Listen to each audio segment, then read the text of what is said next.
Bonjour, c'est Joël Bernard de moncoachdegolf.com. Bienvenue dans cette deuxième vidéo de la série Comment baisser votre index rapidement. Dans la première vidéo, je vous ai montré une astuce pour être beaucoup plus efficace sur vos putts courts lorsque vous êtes en compétition. Aujourd'hui, je vais vous parler de longs jeux de façon générale et notamment, je vais vous donner une astuce qui va vous permettre de vous remettre dans la balle lorsque vous vous déréglez.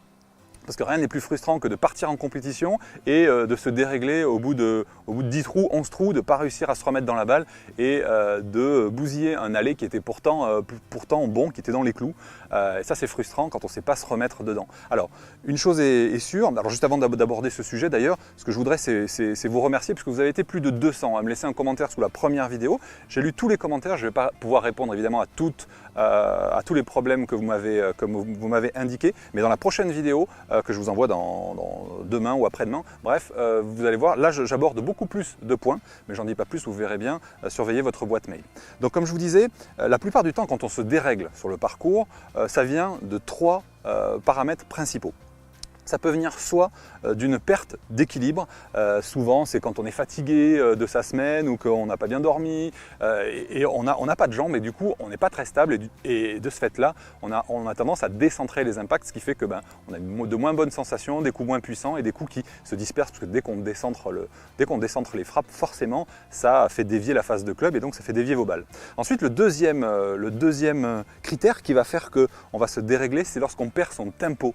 Là aussi ça peut venir tout simplement soit d'un état de fatigue, soit tout simplement de l'agacement, de l'énervement, de la frustration de certains coups qu'on a pu rater et du coup sans s'en rendre compte on a le rythme cardiaque qui s'accélère et également notre tempo qui s'accélère. Ou alors tout simplement lorsqu'on joue avec des joueurs qui sont plus puissants que nous, eh bien on a tendance à forcer et donc on perd aussi son tempo. Et le troisième critère, c'est celui que j'ai décidé d'aborder aujourd'hui, ce sont les tensions musculaires. Vous le sentez les jours où vous ne jouez pas bien ou quand vous vous déréglez, souvent on se sent crispé, on n'arrive pas à être aussi relâché que les jours où tout se passe bien. Bien justement, c'est là-dessus qu'on va mettre l'accent aujourd'hui et je vous propose de faire ça en deux étapes. On va commencer premièrement par identifier quelle est la tension qui vous correspond le mieux et ensuite comment faire sur le parcours pour veiller à la conserver afin premièrement d'éviter de se dérégler et deuxièmement de pouvoir s'appuyer sur quelque chose de concret lorsque vous vous déréglez. Je vous propose de voir ça tout de suite.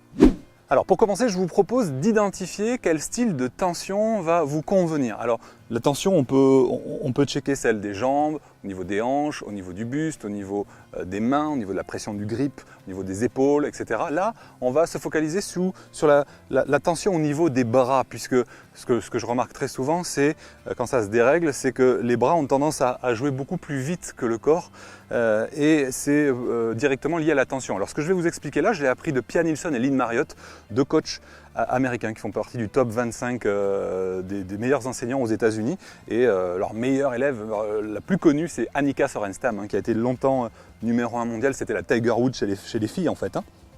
Et le principe, si vous voulez, c'est qu'on va checker 3 niveaux de tension au niveau de vos bras et voir celui qui vous correspond le mieux. Donc ça, c'est un exercice que je vous suggère de faire au practice. Alors par exemple, on va commencer avec le maximum de tension au niveau de vos bras. Vous allez être à 100% de tension et vous allez faire une série par exemple de 5 balles. Donc je vais tendre mes bras et jouer avec des bras extrêmement tendus.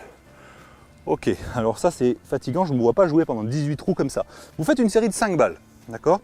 Même si je doute que ce soit cette tension-là que vous deviez ressentir. Deuxième chose, on va partir cette fois-ci sur une tension complètement opposée, c'est-à-dire zéro, des bras spaghettis, c'est-à-dire pratiquement aucune tension dans vos bras. Vous allez essayer d'être le plus détendu possible, juste avoir la pression nécessaire pour tenir votre club et pas qu'il s'en aille, c'est tout. Voilà. Mais sinon, vous allez essayer d'avoir des bras extrêmement relâchés et vous allez faire une série de 5 balles de cette façon-là, avec des bras complètement détendus. C'est déjà plus agréable. Voilà, des bras extrêmement relâchés. Voilà, détendus. Ok. Et ensuite, je vous propose de faire une troisième série de 5 balles. Je ne vous fais pas toutes les balles, c'est pas utile. Avec une tension intermédiaire entre très tendu et complètement relâché. Voilà, un petit peu tonique, mais sans crispation. Ok, par exemple, pour moi, c'est ce style de tension qui me correspond parfaitement. On recommence, 5 balles comme ceci. Ouais, c'est comme ça que personnellement, je ressens le mieux. Et après, on peut affiner de plus en plus. Mais déjà, à ce stade, vous savez identifier quel est le style de tension que vous allez, qui va vous permettre d'être plus efficace. Une fois que vous l'avez identifié, votre but, deuxième étape, c'est sur le parcours, en compétition, sur vos coups d'essai et pendant vos swings, être focalisé sur cette sensation de tension au niveau des bras que vous gardez constante du début à la fin.